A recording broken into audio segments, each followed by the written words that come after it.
Cette fois, c'est la bonne. 3 mois après son lancement, le grand débat national touche à sa fin. Alors, Thomas, le président de la République, prendra la parole ce soir pour faire les premières annonces. Que sait-on de son intervention?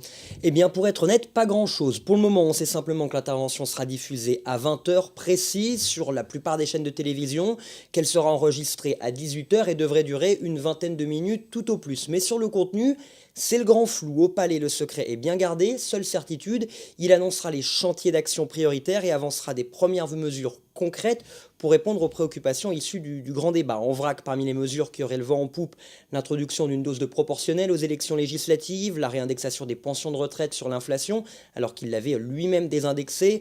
On imagine aussi mal le président ne pas répondre à la colère des mères célibataires dont le combat avait touché bon nombre de Français au début du mouvement des Gilets jaunes.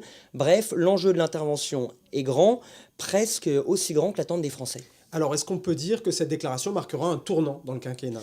Assurément Emmanuel, mais de toute façon, l'acte 2 a déjà commencé depuis plusieurs semaines et l'enjeu c'est de savoir à partir de ce soir comment il se manifestera, à quel niveau sera le curseur de ce tournant, un changement dans la méthode, c'est évident. On l'a vu, le président a aimé cet exercice de dialogue avec les Français, il devrait continuer de débattre à l'avenir, un tournant dans sa politique, sans doute. Nombreux sur ses soutiens à demander une inflexion dans les réformes et d'accélérer le volet social de son programme, il sera attendu là-dessus. Et puis un tournant sur la forme. Vous savez, Emmanuel Macron, il a longtemps tenu à distance les journalistes.